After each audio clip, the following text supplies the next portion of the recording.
बंगाल के एक सुदूर गांव में एक निर्धन ब्राह्मण अपनी पत्नी के साथ बहुत तंगहाली में रह रहा था। दोनों घर घर जाकर भिक्षा मांगते, तब कहीं उन्हें 2 जून रोटी नसीब होती थी। दिन वर्षों में तब्दील होते गए और एक दिन गांव में नया जमींदार बना। ब्राह्मण ने सोचा, क्यों न जमींदार के यहाँ जाकर वह भी हाजिरी लगा आए और लगे हाथ कुछ दान दक्षिणा भी मांग लाए। अगले दिन अपनी इकलौती साफ सुथरी धोती पहनकर ब्राह्मण जमींदार के भवन की ओर चल पड़ा। लेकिन उस समय जमींदार गांव के मामलों के बारे में जानकारी ले रहा था।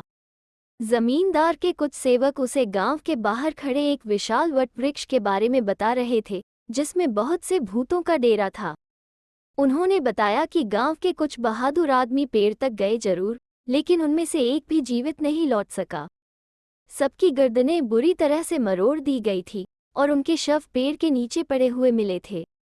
तब से रात में उस पेड़ के आसपास वाला स्थान सुनसान रहता है। केवल कुछ चरवाहे दिन में अपनी गाय भैंस चराने वहां जाते हैं। जमींदार इस बात को लेकर कुछ परेशान सा था, इसलिए उसने घोषणा करवाई कि जो भी सूर्यास्त के बाद वहां जाकर वटवृक्ष की एक टहनी तोड़कर लाएगा, उसे बिना लगान 100 बीघे जमीन इनाम में दी जाएगी।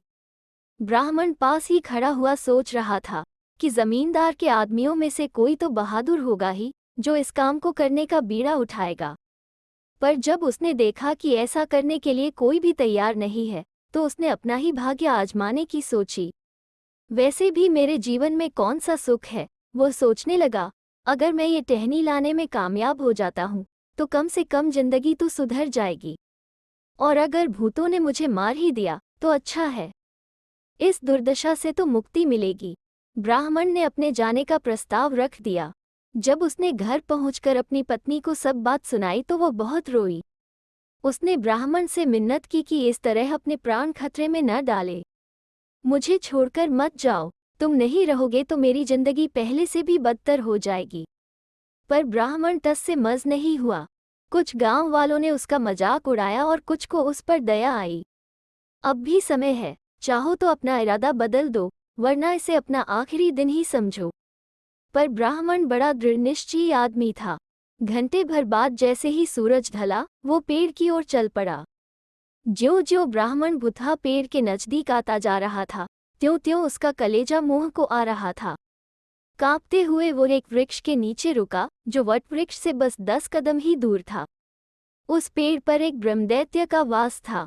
ब्रह्मदैत्य उस गरीब कमजोर ब्राह्मण का हौसला देखकर बहुत प्रभावित हुआ।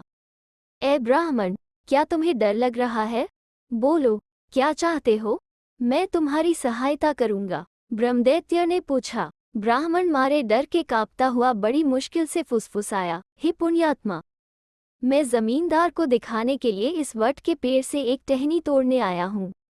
मैं बहुत गरीब हूँ। यदि मैं ये कार्य कर पाया तो मुझे 100 बीघा जमीन बिना लगान दिए इनाम में मिल जाएगी। पर मुझे वहां जाने से बहुत डर लग रहा है। अगर तुम मेरी मदद करो तो मैं आजीवन तुम्हारा ऋणी रहूंगा। ब्रह्मदैत्य ने हामी भरते हुए कहा, चलो मेरे साथ, मैं तुम्हें वटवृक्ष तक ले चलता हूँ। ब्राह्मण की तो जान में जान आ गई। वो ब्रह्मदैत्य की शक्ति से भली भांति परिचित था। उसने अपना सिर ऊंचा उठाया और ब्रह्मदैत्य के संग वहां पहुंचकर अपनी आरी बाहर निकाल ली। तभी 100 से भी ज्यादा भूत जाने कहां से बाहर निकल आए, लेकिन ब्रह्मदैत्य ने उन्हें बीच में ही रोक लिया और उनसे कहा कि वे ब्राह्मण को पेड़ की एक टहनी काट लेने दें। भूत ब्रह्मदैत्य का बहुत आदर करते थे।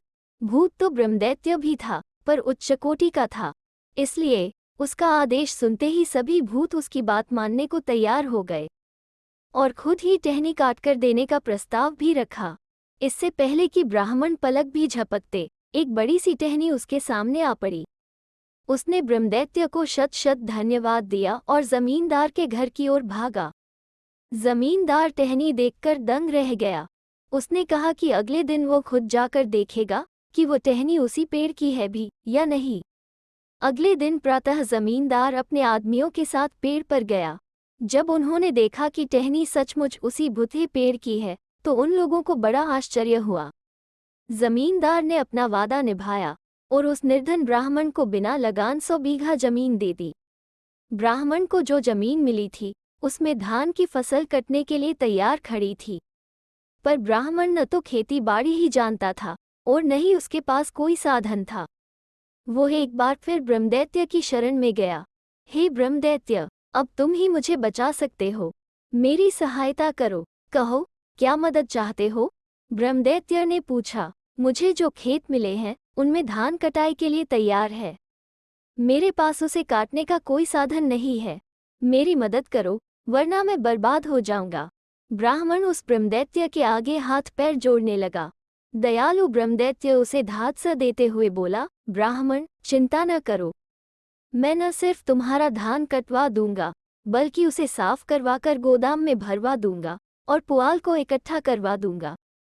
तुम तो सिर्फ इतना करना कि 100 दरातियां इकट्ठे करके रात को बकुल के पेड़ के नीचे रख देना और जिस जगह चावल की बोरियां और पुआल रखवाने हैं उस जगह को तैयार कर देना।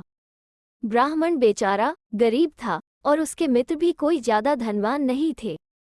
अब वो खड़ा होकर यह सोचने लगा कि 100 दरातियां कहाँ से आएंगी। ब्रह्मदैत्य ने उसकी यह मुश्किल भी आसान कर दी।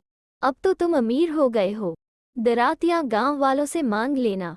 ब्राह्मण अपने गांव भागा और उसने वैसा ही किया जैसा ब्रह्मदैत्य ने कहा था। उसे देखकर खुशी भी हुई और हैरानी भी कि गांव वालों ने हंसते हंसते अपनी दरातियां उसके हवाले कर दी। सूर्यास्त के बाद ब्राह्मण उन्हें बकुल वृक्ष के नीचे रखाया। फिर उसने अपनी झोपड़ी के पास वाली जगह को चावल और पुआल रखने के लिए तैयार किया। सब काम खत्म करके ब्राह्मण सो गया। जब सारा गांव गहरी नींद में डूबा हुआ था, ब्रह्मदैत्य ने वट वृक्ष से 100 भूत बुलाए और उन्हें आदेश दिया कि ब्राह्मण का धान काटकर बोरियों में भर दिया जाए। भूत तो सहायता के लिए तत्पर थे। दरातियां हाथ में लिए वे खेतों की ओर चल दिए। सूर्योदय से पहले धान कट गया था, चावल और पुआल को अलग किया जा चुका था और सब कुछ ब्राह्मण के नए नवेले गोदाम में भर दिया था। अगली सुबह ब्राह्मण और उसकी पत्नी ब्रह्मदैत्य का काम देखकर बहुत प्रसन्न हुए। गांव वालों के लिए ये चमत्कार से कम नहीं था और उन्हें विश्वास था कि ब्राह्मण पर स्वयं देवताओं की कृपा हुई है। कुछ दिन बाद ब्राह्मण कृतज्ञता से हाथ जोड़े एक बार फिर दयालु ब्रह्मदैत्य के सामने खड़ा था। हे ब्रह्मदैत्य, क्या तुम मेरी सहायता एक बार फिर करोगे? मैं देवताओं को उनकी कृपा के लिए धन्यवाद देना चाहता हूँ। उनके लिए मुझे 1000 ब्राह्मणों को भोज पर बुलाना होगा। यदि तुम मुझे इस विशाल भोज के लिए साधन सामग्री जुटा दो तो मैं आजीवन तुम्हारा आभारी रहूंगा, वह कहने लगा। ब्रह्मदैत्य बहुत ही भले स्वभाव का था। उसने कहा, तुम्हारी इच्छा जरूर पूरी होगी। तुम मुझे वो स्थान भर दिखा दो जहां पर मैं साधन सामग्री जमा कर सकूं। ब्राह्मण ने एक कमरा कामचलाऊ गोदाम बनाने के लिए तैयार कर दिया। ब्रह्मभोज से एक दिन पहले उसने देखा कि कमरा सामग्री से लबालब भरा पड़ा है, वो सब सामान जो एक भव्य भोज के लिए आवश्यक होता है। ब्राह्मण ये सब देखकर खुशी से झूम उठा। फिर ब्राह्मण ने 100 रसोइयों को 1000 ब्राह्मणों का खाना बनाने का काम सौंपा। अगले दिन मौसम एकदम साफ और स्वच्छ था। ब्राह्मण और उसकी पत्नी लगातार आते जा रहे ब्राह्मणों के स्वागत सत्कार में लगे थे। उसने खुद कुछ नहीं खाया था क्योंकि वो इस भोज का आनंद ब्रह्मदैत्य के साथ उठाना चाहता था। ब्रह्मदैत्य ने उसकी इतनी सहायता जो की थी, पर ब्राह्मण की यह इच्छा पूरी नहीं हुई। ब्रह्मदैत्य ने ब्राह्मण की सहायता करके धरती पर अपना समय पूरा कर लिया था। तभी पुष्पक विमान स्वर्गलोक से नीचे आया और ब्रह्मदैत्य को अपनी प्रेत्योनि से मुक्ति मिल गई।